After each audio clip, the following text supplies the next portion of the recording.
अस्सलाम वालेकुम नाजरीन, उमर फ़ारूक इन फोकस के साथ आपकी खिदमत में हाजिर। हमारे मेहमान हैं आज लतीफ़ खोसा साहब, साबिक़ गवर्नर पंजाब, पीपल्स पार्टी के सेंट्रल लीडर और सुप्रीम कोर्ट के एमिनेंट लॉयर। इनकी मौजूदगी से हम फ़ायदा उठाएंगे आज लीगल और कॉन्स्टिट्यूशनल इशूज़, जो बर्निंग इशूज़ हैं इस वक्त मुल्क के अंदर, उनके ऊपर इनकी राय लेने की कोशिश करेंगे और आप तक पहुँचाने की कोशिश करेंगे। अस्सलाम वालेकुम लतीफ़ खोसा साहब। जी वालेकुम सलाम। सर ये बताइएगा कि इतना डिले हो गया सुप्रीम कोर्ट का फैसला पनामा के हवाले से, ये क्या आम सी ट्रेडिशन है, इस तरह के फैसले डिले हो जाते हैं सुप्रीम कोर्ट में, या ये कोई नई बात है इस हवाले से?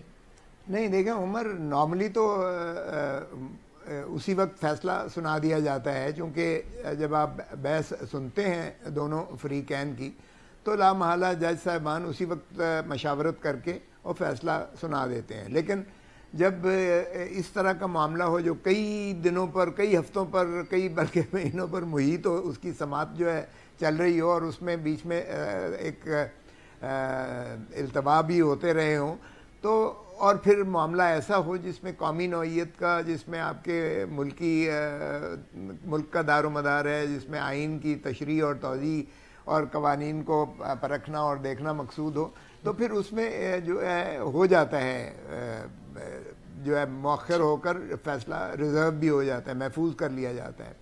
गो के हमने देखा था कि इफ्तिखार मोहम्मद चौधरी साहब जब चीफ जस्टिस ऑफ पाकिस्तान थे तो उस वक्त वो 8-9 बजे रात तक बैठकर भी उस वक्त एक शॉर्ट ऑर्डर उनका 15-17 सफ़ों का आ जाया करता था और वो कंसेंसस होता था। हमने नहीं देखा था उस दौर में कभी इख्तलाफ राय होती थी। लेकिन अब जो कुछ माशाल्लाह पांचों जज साहिबान जो हैं वो काफ़ी जय्यद और काफ़ी तजर्बाकार और काफ़ी जो है जजेस ऑफ इंटेग्रिटी हैं, तो यकीनन हर एक अपनी राय रखता है, अपने तजर्बे के मुताबिक अपनी जो है वो आरा का उनका एक हक होता है। तो इस पर चूँकि सारे मुल्क का दारो मदार है, इसमें आपके जो है आइंदा तारीख का रुख मुतय्यन होना है और आपके इदारों की भी बहुत सारी बातें आपके सामने आई हैं और वज़ीर आज़म को घर भी भेजा जा सकता है इस केस में, ऐसे केस में अगर वो ये डिक्लेरेशन दे देते हैं कि ये सादिक और अमीन नहीं रहे, चूँकि इनके तज़ाद बयानियाँ इतनी सामने आई हैं जिसको रिकनसाइल करना मुमकिन ना है किसी जुडिशल टच स्टोन पर, तो उसमें फिर वज़ीर आज़म भी घर भेजे जा सकते हैं। तो जब इतना गंभीर मसला हो और आइन की इसमें तशरीह भी आएगी, कवानीन को भी इसमें उनकी भी आएगी, इदारों पर भी जो हमने देखी जिस तरह सारे इदारों को बुलाया गया, बशमूर आप देखें कि जो है नैब को बुलाया गया, उन्होंने कहा हमारे दस्तरस में नहीं है, FBR को बुलाया गया, उन्होंने कुछ नहीं किया था, FIA को बुलाया गया, उन्होंने कुछ नहीं किया, SCCP को बुलाया गया, उन्होंने हाथ खड़े कर दिए। तो अगर इदारे इस मुल्क के नहीं अपना अपना काम करते और सुप्रीम कोर्ट ने बरमला उन पर जो है बरहमी का इजहार भी किया और एक मायूसी और सरासिंगी भी दिखाई, तो फिर ऐसे में यकीनन सुप्रीम कोर्ट के फ़राइज़ में ये भी आता है कि वो फिर इनके भी ख़ुद-व-ख़ाल पर कमेंट करेंगे और इनकी जो है ज़िम्मेवारियाँ, रिस्पॉन्सिबिलिटीज़ रियासती इदारों की हैसियत से उस पर भी यकीनन बातें होंगी। तो मैं समझता हूँ इसलिए ये इसको मौखर करके रिज़र्व करना कोई मेरे लिए कोई ऐसी हैरान कुन बात नहीं है। अलबत्ता ये ज़रूर है कि कुछ तवालत ज़्यादा हो गई है जिससे चेमें गोइयाँ भी हुई हैं और जिस पे तवक्को है इंशाअल्लाह कि ये आने वाले हफ्ते में ये फैसला सुना दिया जाएगा इंशाअल्लाह। मैं एक इस अपने सवाल को रीफ्रेज करने की कोशिश करता हूँ। 2012 के अप्रैल में सुप्रीम कोर्ट ने एक फैसला दिया जिसके मुताबिक पीपल्स पार्टी के जो प्राइम मिनिस्टर थे यूसुफ रज़ा गिलानी साहब, वो डिस्क्वालीफाई हो गए। उस वक्त के बहुत से जो पीपल्स पार्टी के लीडर्स थे, उनका कहना यह था कि ये मैकेनिज्म इन्वेंट किया है सुप्रीम कोर्ट ने एक इलेक्टेड प्राइम मिनिस्टर को उनकी ऑफिस से निकालने के लिए, क्योंकि सुप्रीम कोर्ट के पास कोई अथॉरिटी नहीं है कि वो प्राइम मिनिस्टर को डिस्क्वालीफाई कर सके। लेकिन अब अगर दोबारा इसी तरह का फैसला आता है और प्राइम मिनिस्टर डिस्क्वालीफाई होता है तो आपका क्या मौक़िफ़ होगा? देखिए, पानामा लीक के केस में हम खुद हमने पेशरफ्त की थी। हम गए थे इलेक्शन कमीशन ऑफ पाकिस्तान में और मैंने बतौर सेक्रेटरी जनरल पाकिस्तान पीपल्स पार्टी की तर्जमानी करते हुए उन्हीं की जानिब से मैंने 1000 सफ़ों पर मुहित पिटिशन की थी और जिसमें मैंने तकाजा किया था कि मोहतरम नवाज़ शरीफ साहब, मोहतरम शहबाज शरीफ साहब, मोहतरम इसाक डार साहब, जनाब हमज़ा शरीफ साहब और कैप्टन सफदर इनको नाअहल करार दिया जाए, क्योंकि इन्होंने जो है ये बहुत सारी बावजू खिलाफ वर्जियाँ की हैं और ये करप्ट प्रैक्टिसेस में इंडल्ज रहे हैं। मनी लॉन्ड्रिंग का इन पर आता है चार्ज, इन पर स्मगलिंग का इन पर आता है, टैक्स इवेजन का इन पर आता है, गलत डिक्लेरेशन देने का इन पर है, ना दहंदी दे, ये हैं बहुत सारे फाइनेंशियल इंस्टीट्यूशंस के इदारों के। और फिर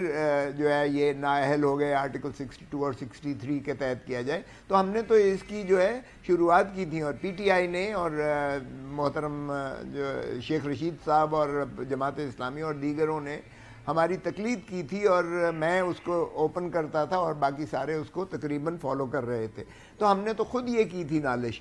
सुप्रीम कोर्ट में हम बावजूद नहीं गए कि हमारा ये ख्याल था कि जब प्लेनरी बुनियादी इदारा जो है इसमें इलेक्शन कमीशन ऑफ पाकिस्तान है, जिसने ये शफाफियत इलेक्शन की जो है ये इंश्योर करना होता है, क्योंकि इलेक्टोरल जो प्रोसेस है इसी से ऊपर जो है असम्बलियाँ बनती हैं, पार्लियामेंट वजूद में आती है और इसी से हुकूमतें आगे मुतरश्शे होती हैं और इन्होंने ही फिर आगे 5 साल या जो भी म्याद होती है उसके दौरान में इन्होंने पाकिस्तान के मुस्तकबिल को और पाकिस्तान को चलाना होता है।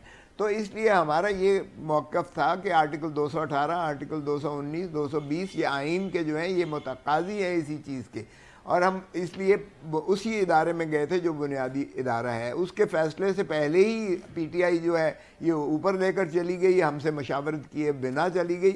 तो भले ठीक है, चले गए हैं तो उनकी मर्ज़ी है, लेकिन देखें हम ये समझते हैं कि ये सिर्फ ये सियासी मसला नहीं है, ये कानूनी मसला है और ये अवाम के बुनियादी हकूक़ से मुंसलिक है ये मसला, क्योंकि जो हमारा सारा ढांचा है रियासत का वो अवाम के टैक्सों पर उसका मुहीत है।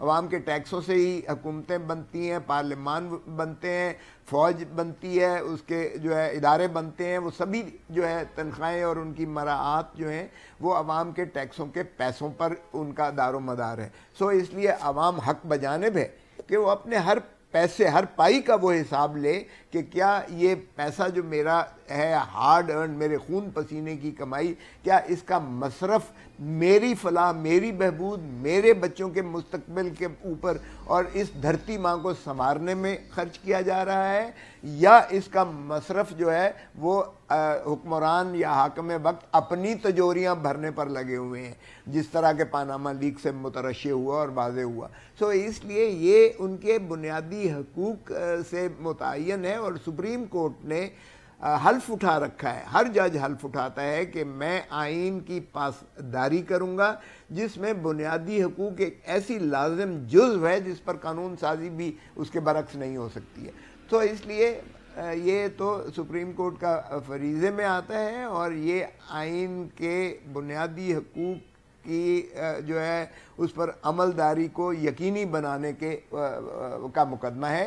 ये सियासी उसके आफ्टर मैथ ज़रूर होता है, सियासी उसका असर ज़रूर होगा। ऑफ कोर्ट में सज़ा होती है तो उसका आफ्टर मैथ तो फिर लाजमी बात है कि यही आएगा कि प्राइम मिनिस्टर साहब घर जाएंगे, या अगर एमएनए या वज़ीर होगा तो वो जेल भी जाएगा और साथ ही वो नाअहल भी हो जाएगा। आफ्टर मैथ तो उसका और बात है, लेकिन बात बुनियाद की है। बुनियादन ये जो है अवाम के बुनियादी हकूक़ का मसला है और बुनियादी हकूक़ का तहफ़्फ़ुज़ करना सुप्रीम कोर्ट की ज़िम्मेवारी है। जी खोसा साहब, आप अपनी बात जारी रखिएगा, हमें एक छोटा सा ब्रेक लेना पड़ेगा। नाज़रीन एक ब्रेक, उसके बाद खोसा साहब की बात सुनते हैं कि वो क्या कह रहे हैं। बड़ी दिलचस्प गुफ्तगू जारी है, ये गुफ्तगू जारी रहेगी अभी।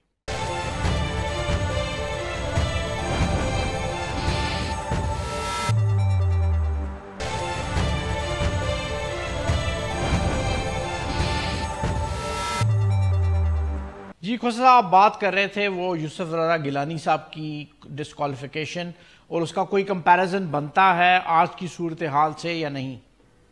देखें उमर, बात यह है कि हमारे सोचने या ना सोचने का मसला नहीं है।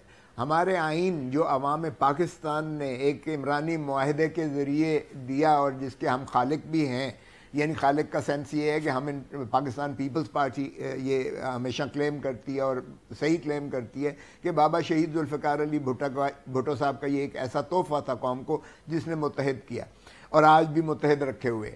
तो हमने हमारी तो तशरीह या इंटरप्रिटेशन बुनियादी तौर पर यही थी कि सियासी मसाले जो हैं सियासी मामलात में ये सियासतदानों को पार्लियामान के अंदर इनका जो है हल ढूंढना चाहिए और इसका जो है आइन में गुंजाइश मौजूद है। लेकिन अगर सुप्रीम कोर्ट ने हमारे मुकदमे में तशरीह ये कर दी कि अगर प्राइम मिनिस्टर को सज़ा होती है, अगर प्राइम मिनिस्टर के साथ अब ये डिक्लेरेशन आता है कि ये जो है अमीन और सादिक नहीं रहे हैं, तो फिर जाहिर है कि ये तो नहीं हो सकता है कि पीपल्स पार्टी के लिए और कानून हो और पाकिस्तान मुस्लिम लीग नवाज के लिए कोई और आइन है और कानून है। तो फिर जाएं, भले वो भी घर जाएं, हम चाहें या ना चाहें, उससे चाहने ना चाहने से फ़र्क नहीं पड़ता है। देखिए, हमें भी पहले हमारे खिलाफ भी सुप्रीम कोर्ट का फतवा आया कि हमने तौहीन अदालत का इर्तिकाब किया है। उस फतवे के बाद जो है स्पीकर के ने आर्टिकल 63 में रेफरेंस भेजना थी जो उन्होंने ना भेजी, जिस पर सुप्रीम कोर्ट ने कहा कि नहीं, ये डिस्क्वालीफाई हो जाते हैं चूंकि इनको तौहीन अदालत में सज़ा हुई है। अब भी ये डिस्क्वालिफिकेशन नवाज शरीफ की ये इनहेरेंट हो जाएगी जब उनके खिलाफ ये डिक्लेरेशन आएगी कि ये अमीन और सादिक नहीं है, ये तवालत और ये तसलसल के साथ ये झूठ बोलते चले जा रहे हैं। पार्लियामान में ये कहते हैं कुछ, पार्लियामान के जब अदालत में आते हैं तो कहते हैं कि वो तो ऐसे ही सियासी बयान था। यानी पार्लियामान के अंदर झूठ बोलना जायज़ है या मजाक है पार्लियामान की जो तकद्दस को मजरूह करना। और फिर जो है सुप्रीम कोर्ट में बयान दिया तो वो कतरी बयान है, और कतरी ख़तों को कौन दुनिया का शख्स मान सकता है। अच्छा खोसा साहब, मैं एक असूली सवाल आपसे करता हूँ, इस केस से हट के, बिल्कुल पनामा केस से हटके, उससे कोई ताल्लुक नहीं है सवाल का। मैं आपसे एक असूली सवाल करता हूं, क्या सुपीरियर कोर्ट्स को पॉलिटिकल क्वेश्चंस डिसाइड करने चाहिए या नहीं? देखें, सूरत हाल तो देखें, अब मोहतरम नवाज शरीफ साहब की ज़रा डुप्लिसिटी या इनकी वो देखिएगा कि किस तरह करते हैं। जब हमने उस वक्त चाहा था कि जी देखें ये जो है हमारा मौक़िफ़ जो जिस तरह आपने बयान किया कि सियासी मसाइल को आइए हल करें, उस वक्त तो हमारे साथ कोई भी देने को तैयार नहीं था। और जब तरमीम की बात आई, इन्होंने खुद अपने लिए जब इन्होंने हमला किया था सुप्रीम कोर्ट पर, और उस वक्त जब मोहतरम Sajjad Ali Shah chief justice of Pakistan ने इन्हें तलब किया था सुप्रीम कोर्ट उस वक्त की, तो उस पर जो कुछ जिस तरह से इन्होंने रिएक्ट करके सुप्रीम कोर्ट पर हमला करवा के और सुप्रीम कोर्ट के अंदर एक साजिश करवा के जिस तरह से चीफ जस्टिस को गैर फ़ाल करके उनको फारिग करवा दिया था, चमक की रीत आई और जाने क्या क्या कुछ कहा गया। देखें, ये हर हरबे तक जाते हैं। अब कानून तरमीम फिर आइन के ज़रिए करने चले जा रहे हैं कि ये इन्होंने 24वीं आइनी तरमीम जो है वो नेशनल असम्बली, कौमी असम्बली में इन्होंने दाखिल करवा दी है। ये जो है हिफ्ज़ मा तक़द्दम के तौर पर ये देखते हुए कि सुप्रीम कोर्ट का फ़ैसला अगलबन इनके ख़िलाफ़ आ रहा है, तो इन्होंने 24वीं तरमीम इस अंदाज से दे दी कि जी सुप्रीम कोर्ट जो बराह रास्त कोई मुकदमे का फ़ैसला आर्टिकल 184(3) में करेगी तो उसके ख़िलाफ़ एक अपील का हक़ इन्होंने आइन के अंदर क्लॉज आर्टिकल 184(3) के आगे 4 डालकर कह दिया कि वो उसका अपील का हक़ होगा। और आगे फिर एक और क्लॉज कर दी कि अपील वो लार्जर बेंच सुनेगा, यानी उन जज, अगर 5 जजेस हैं तो 7 जज सुनेंगे, 9 सुनेंगे या जितने भी सुनेंगे। तो इन्होंने ये अब फिर उसमें के अंदर दाखिल करवा दिया है। तो अपनी हद तक जब इन पर कोई मुसीबत पड़ती है तो ये हर हद जो है अबूर कर जाते हैं, और अब ये क्या समझते हैं कि हम इस आइनी तरमीम का इनके साथ देंगे, जिस आइनी तरमीम जो मोहतरम नवाज शरीफ को बचाने की सिर्फ स्पेसिफिक है। और क्या कानून साजी किसी शख्स के स्पेसिफिक हो सकती है उसको मुफाद पहुंचाने के लिए? और यहाँ तो आइन की तरमीम की करने का मकसूद है इनका।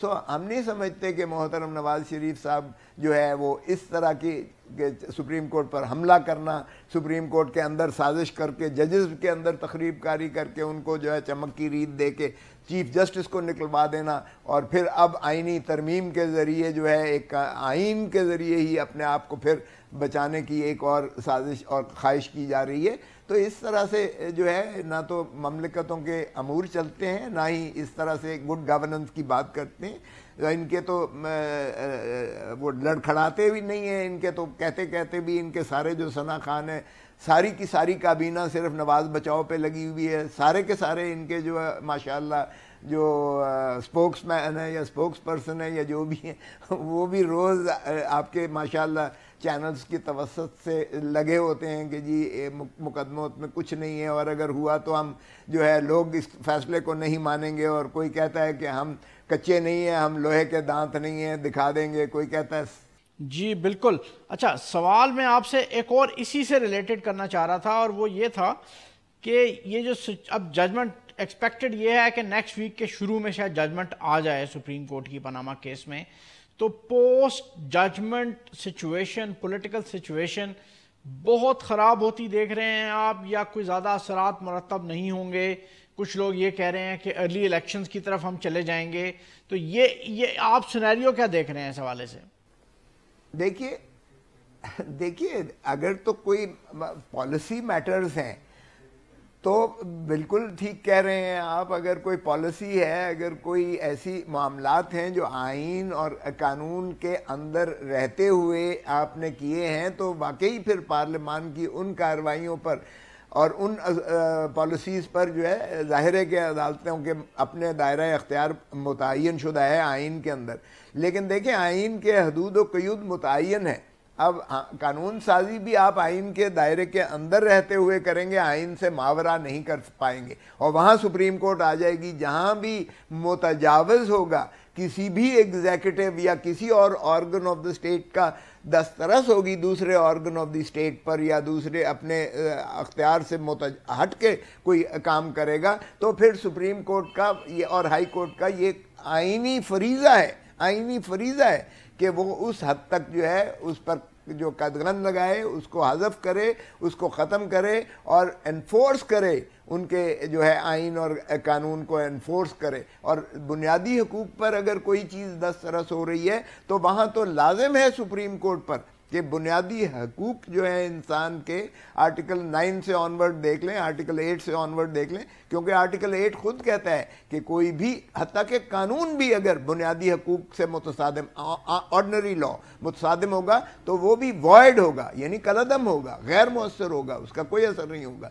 सो ये तो लेजिस्लेचर पर भी एक कदगन आइन के अंदर लगी हुई है कि वो भी उससे मुतजाविज़ होगा, और इस मुतजाविज़ होने को कौन डिक्लेयर करेगा? ये अदालत डिक्लेयर करेगी। हाई कोर्ट कॉन्स्टिट्यूशनल ज्यूरिसडिक्शन है या सुप्रीम कोर्ट करेगी। सो इसमें कोई ऐसा जो है इबहाम नहीं है कि अदालतें बिल्कुल कर सकती हैं, सियासी मामलात में मुदाखलत नहीं कर सकती हैं, लेकिन जहाँ भी कानूनी मामलात में मुतजाविज़ नज़र आएगा या उनके जो अमल है या फेल है वो आइन और कानून से मावरा होगा, तो यकीनन अदालत वहाँ स्टेप इन करेगी और बुनियादी हकूक़ को भी इन्फोर्स करेगी, और आइन के भी जो है मुतसादिम हर चीज़ को वो गैर मौसर करार दे के कलअदम करेगी। तो इसमें कोई इबहाम नहीं है, ये आइन के अंदर मैकेनिज्म प्रोवाइडेड है। काश कि हमारे हर इदारे अपने अपने दायरा हदूद के अंदर रखें, रहकर काम करें, तो एक खूबसूरत रियासत मारज़ वजूद में आ सकती है। जी लतीफ़ खोसा साहब, एक छोटा सा ब्रेक लेना पड़ेगा, उसके बाद हम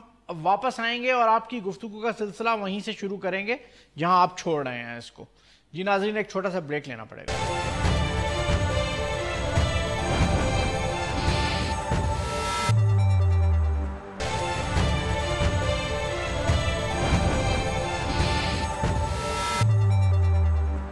जी वेलकम बैक नाज़रीन। जी लतीफ़ खोसा साहब, आप अपनी बात वहीं से जारी रख सकते हैं जहां आपने छोड़ी थी। देखें, ये मेरा ख्याल में जो फैसला आएगा, देखिए दो किस्म के फ़ैसले आ सकते हैं। एक फ़ैसला ये है कि मोहतरम नवाज़ शरीफ साहब को क्लीन चिट मिल जाती है और ये कहते हैं कि जी ये कमीशन बना देते हैं, या कोई जो है केसेस कुछ खोल देते हैं, जिस तरह इसहाक डार साहब का कन्फेशनल स्टेटमेंट है, या मोहतरम नवाज़ शरीफ साहब के केसेस जिनका फैसले पर तबसरा भी हुआ कि क्यों नहीं नैब इनके केसेस में अपील में गई है। हुदैबिया पेपर मिल्स का है, या इस तरह टैक्स मैटर्स में भी वो उनको मिट्टी पाव कर दिया गया। जो मोहतरम नवाज़ शरीफ साहब के हक़ में फ़ैसले आए वो सारे ही इस तरह के फ़ैसले थे जिन पर बहुत सारी शुकूक व शुबात और उंगलियां उठाई गई, क्योंकि बदकिस्मती हमारी ये है कि आज तक मोहतरम नवाज़ शरीफ साहब जो है वो फेवरेट चाइल्ड रहे हैं, उनके ख़िलाफ़ फ़ैसले नहीं आ पाए। और ये मैं नहीं कह रहा हूँ, ये सभी का ये ऑब्जर्वेशन है सभी। तो हो सकता है कि ये मामला एक तो ये सूरत। दूसरी सूरत ये है कि मोहतरम नवाज शरीफ साहब के ख़िलाफ़ एक डिक्लेरेशन आ जाता है कि ये इस तरह से इन्होंने जो भी पार्लियामेंट में कुछ कहा है, कुलसूम नवाज साहिबा कुछ कह रही हैं, मरीम नवाज साहिबा कह रही हैं, बाहर तो बाहर, मेरी तो पाकिस्तान में भी कोई जायदाद नहीं है, ये कहाँ से निकाल के ले आए हैं, और अगर साबित हो जाए तो मैं मान लूँगी। हसन नवाज कुछ कह रहे हैं, हुसैन नवाज कुछ कह रहे हैं, मोहतरम नवाज शरीफ साहब पार्लियामान के अंदर कुछ कह रहे हैं, सुप्रीम कोर्ट में कुछ और मौक़िफ़ ले रहे हैं। तो ये अगर सारी तज़ाद बयानी जो इतनी वाज़ेह है, अगर ये सामने रख के लतीफ़ खोसा साहब, मैं थोड़ा सा चाह रहा था कि हम पीपल्स पार्टी के हवाले से भी थोड़ी सी बात कर लें। एक तारीख की तरफ मैं आपको माजी करीब में लेके जाना चाहूँगा। एक तो सुप्रीम कोर्ट का फैसला है जो जुल्फ़िकार अली भुट्टो साहब की फांसी का है, एक फिर प्राइम मिनिस्टर नवाज बेनज़ीर भुट्टो साहिबा की जो गवर्नमेंट उन्होंने रिस्टोर नहीं की, मेरा ख्याल है वो 96 में थी शायद, जब वो सुप्रीम कोर्ट में गई अपनी रेजोल्यूशन, असम्बली की रेजोल्यूशन के ख़िलाफ़, लेकिन सुप्रीम कोर्ट का फैसला रिस्टोर ना करने का था। मैं ये जानना चाह रहा हूँ कि अभी तक पीपल्स पार्टी इतनी तल्ख क्यों है सुप्रीम कोर्ट की तरफ? क्या अभी आप ये नहीं समझते कि अब की सुप्रीम कोर्ट उस वक्त की सुप्रीम कोर्ट से मुख्तलिफ है?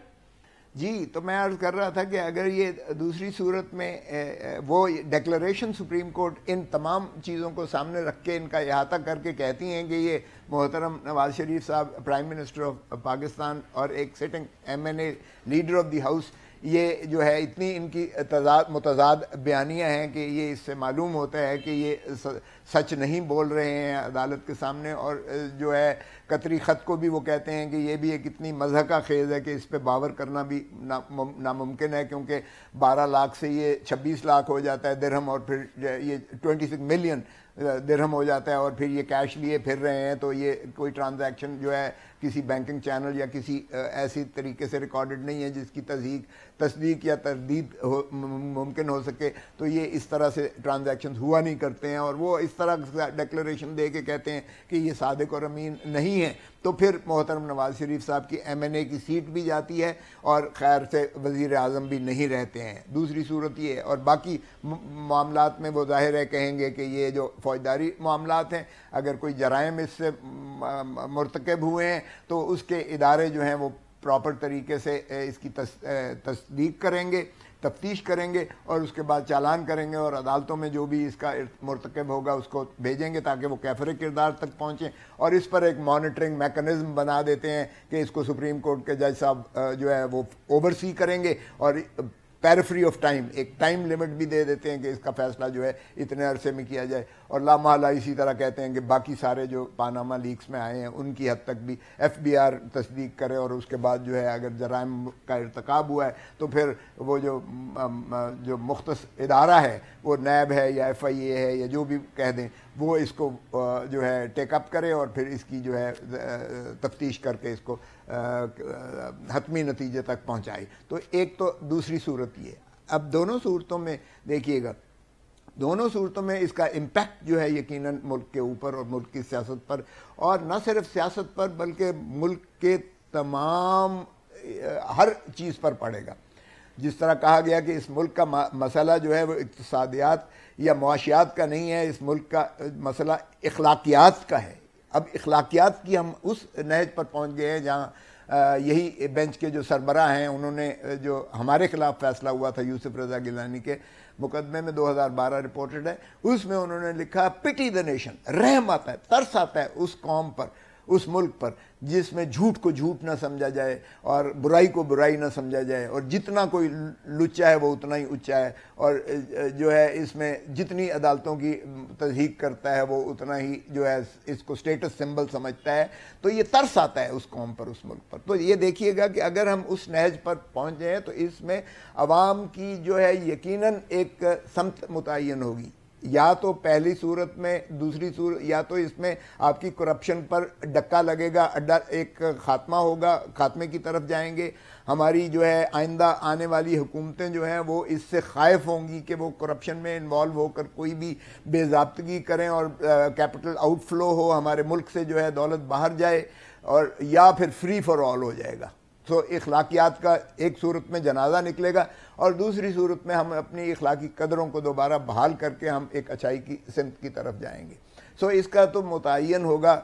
जहाँ तक पॉलिटिक्स है, पॉलिटिकल यकीनन मुस्लिम लीग नवाज को इंतहाई धचका लगेगा। मोहतरम नवाज शरीफ साहब डिसक्वालीफाई होते हैं तो उनके यहाँ कोई ऐसा यूनिटी ऑफ कमांड की कॉन्सेप्ट नहीं रहता है। हाँ, अलबत्ता हुकूमत वो दोबारा प्राइम मिनिस्टर अपना बना लेंगे, इसलिए कि उनकी अददी बरतरी बरकरार है, वो अपना जो है प्राइम मिनिस्टर बनाएंगे, मगर इंतहाई शिकस्त टूट फूट का शिकार होगी और ये अगले इलेक्शन में उनको हांट करेगा। ये 2018 का इलेक्शन बुरी तरह से हारेंगे और इसका एडवांटेज दोनों सूरतों में जो है पीपल्स पार्टी को होगा, दोनों सूरतों में, इसलिए कि पीपल्स पार्टी ने अपने आप को साबित किया है। लतीफ़ खोसा साहब, एक छोटी सी कथा कलामी की माफ़ी, लेकिन मैं एक छोटी सी बात करना चाह रहा था।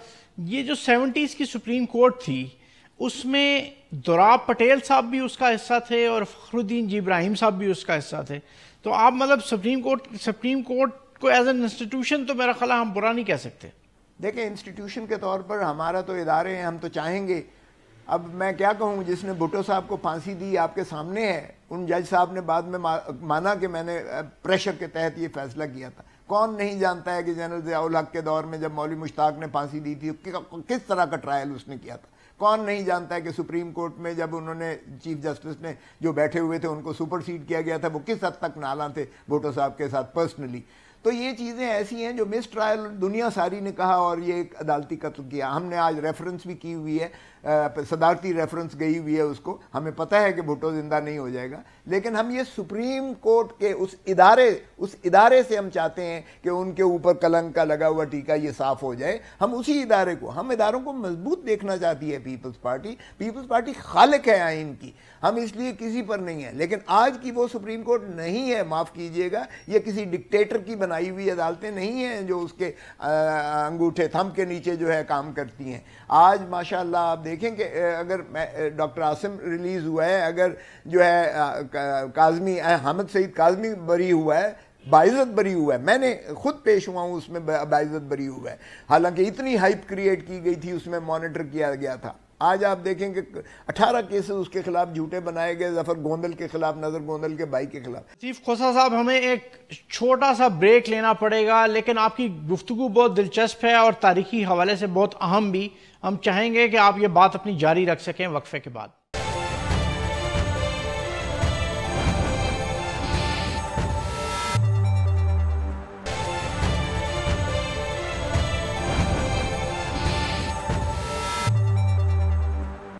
वेलकम बैक नाज़रीन। जी लतीफ़ खोसा साहब, जी आप फरमाइए, आप बात कर रहे थे उसमें। जी देखें, मैं यही अर्ज कर रहा हूं कि आज आप देखें, अगर अयान अली का आप केस देखें तो तीन दफा वफाकी हुकूमत जो है अपील में गई है सुप्रीम कोर्ट में, 3 दफा, कभी किसी के खिलाफ 3 दफा गई है।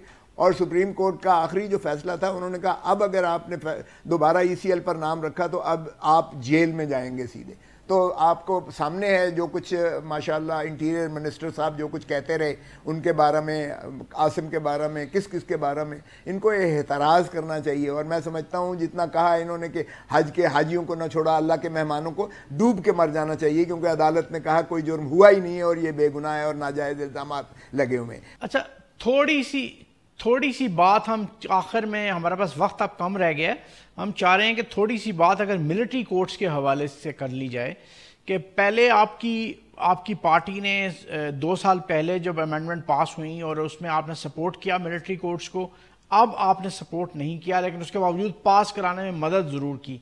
तो एक्सपेक्टेशंस क्या हैं मिलिट्री कोर्ट से, क्या एक्सपेक्टेशंस हैं अगले 2 सालों में मिलिट्री कोर्ट्स क्या कर लेंगी? देखिए उमर, बात यह है कि पहले भी हमने जो 2 साल दिए हमारे इंतहाई तहफ़्फ़ुज़ात थे। हमारी पार्टी के अंदर इसकी शदीद मुखालफत थी, क्योंकि हम समझते हैं कि मिलिट्री कोर्ट्स ये जमहूरियत की नफ़ी हैं। दुनिया के किसी जमहूरी मुल्क में मिलिट्री कोर्ट्स का कॉन्सेप्ट नहीं है। ये अदलिया पर भी बदएतमादी के मुतरादिफ है कि अदालतें डिलीवर नहीं कर रही हैं। ये अदलिया की आज़ादी और अदलिया के जो उन फ़राइज़ पर भी हमने जो है दस्तरस की है।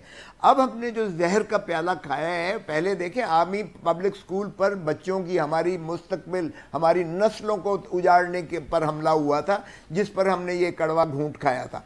अब फिर जो है इन्होंने जो लाहौर पे जिस अंदाज से हमले हुए हैं, जिस तरह से स्पेट ऑफ ये दहशत गर्दी के वाक़यात हुए हैं, हमने फिर भी उस पर बहुत सारी चीज़ें ऐड करवाई हैं। पीपल्स पार्टी ने ये कहा कि नंबर 1 उनको वकील का अख्तियार हक होगा, नंबर 2 उसको 24 घंटे के अंदर आप जिसको भी पकड़ेंगे उसको आप मैजिस्ट्रेट के सामने पेश करेंगे और उसको फ़र्द जुर्म जो भी होगा बताएंगे उसे कि इस पर ये इल्ज़ामात हैं। और फिर हमने कहा कि उसको अपील का हक होगा। खोसा साहब, ये आर्गूमेंट ये किया जाता है कि सिविलियन कोर्ट्स जो हैं वो बिल्कुल नाकाम हो चुकी हैं, टेररिज्म से रिलेटेड केसेस को हैंडल करने में नाकाम हो चुकी हैं, इसलिए मिलिट्री कोर्ट्स को लाया गया है। आप इस आर्गूमेंट से एग्री करते हैं? यार उमर, देखो, हमने 2 साल इसलिए दिए थे कि इस दौरान में आप अपना अदालती निज़ाम भी ठीक करेंगे, आप अपनी इन्वेस्टिगेटिंग एजेंसीज को भी ठीक करेंगे, आप मॉडर्न डिवाइसेस और मॉडर्न टेक्निक्स पर आप अपना तफ्तीशी जो है ट्रेनिंग देंगे तफ्तीशी को, आप इंफ्रास्ट्रक्चर जो रिक्वायर्ड है, ज़रूरत है, आप उन चीज़ों को देखेंगे। ये तो नहीं है कि बेनज़ीर भुट्टो को शहीद किया जाता है और आप सेकंड्स में उसको क्राइम सीन को होज ऑफ, यानी आप मशीन लगाकर आप धो देते हो ताकि सारे ट्रेसेस ऑफ क्राइम जो हैं वहाँ से मिट जाएं। अरे बाबा, दुनिया सारी में उस क्राइम सीन को प्रोटेक्ट प्रिजर्व किया जाता है, उसकी आप फोरेंसिक लेते हो, एक एक चीज़ आप वहाँ से देखते हो, फिंगरप्रिंट्स देखते हो, DNA टेस्ट देखते हो, आप वहाँ से जो चीज़ें मिली हों, वो एम्प्टी शेल्स हों, बुलेट्स हों, पैलेट्स हों, जो भी चीज़ें हों, उनको आप प्रोटेक्ट प्रिजर्व करके आप क्रिमिनल तक पहुँचते हो। यहाँ तो बाबा आदम ही निराला है। इसलिए ये मैं नहीं कहूँगा कि हमारा सिस्टम है, हमारे बदकिस्मती से हुक्मरानों की प्रायोरिटी में पब्लिक सेंट्रिक कोई चीज़ है ही नहीं सिरे से। ये 4 साल में सिवाय इसके कि ये जो है पुल बना दो, सड़क बना दो, ईंट सीमेंट गारा जिसमें मिले किकबैक और कमीशन हो जिसमें इनकी तिजोरियां भरें, अगर इनकी प्रायोरिटी बदकिस्मती से पब्लिक सेंट्रिक होती तो फिर ये सोचते कि भाई जब तक आप कानून को मजबूत नहीं करोगे, जब तक इदारों को मजबूत नहीं करोगे, जब तक इंफ्रास्ट्रक्चर आप ठीक नहीं करोगे, इस पर इंजेक्ट करके इन्वेस्ट नहीं करोगे, लोगों को अमन नहीं मिलेगा। लोगों को अगर अमन नहीं मिलेगा, क्राइम डिटेक्शन नहीं होगा, तो फिर किस तरह से लोगों को आप आसूदा और अच्छी जिंदगी की तरफ माइल कर सकोगे। सो बदकिस्मती है हमारी कि हमारे हुक्मरानों की ये प्रायोरिटी नहीं है। तो मैं इसमें बताएं कि आप 2 दफ़ा मिलिट्री कोड और बना लें, फिर आप मिलिट्री कोड्स की एक्सटेंशन करते चले जाएंगे, फिर आप कहेंगे डिलीवर नहीं हुआ है। डिलीवर भाई कैसे होगा अगर आप कानून साजी इस पर करो? 1878 के उमर 100 साल 150 साल पुराने हम लॉज के साथ अपने मुल्क को चला रहे हैं। हमारा वक्त ख़त्म हो गया है, आपकी गुफ्तगू और हमारे सवालात अभी ख़त्म नहीं हुए, वो जारी हैं। उम्मीद करते हैं कि आइंदा भी आपसे इसी तरह किसी मौके पे बात होगी, क्योंकि नाज़रीन, पाकिस्तान में कोर्ट्स और पॉलिटिक्स इस तरह जुड़े हुए हैं कि इनको अलग करना तकरीबन नामुमकिन है। और इस हवाले से लतीफ़ खोसा साहब की जो गुफ्तगू अभी आपने देखी वो बहुत अहम है और बहुत दिलचस्प है। नताइज अक्स करना आपकी अपनी सवाबदीद पर है। अगले हफ्ते तक के लिए उमर फ़ारूक को इजाज़त दीजिए। अल्लाह हाफ़िज़।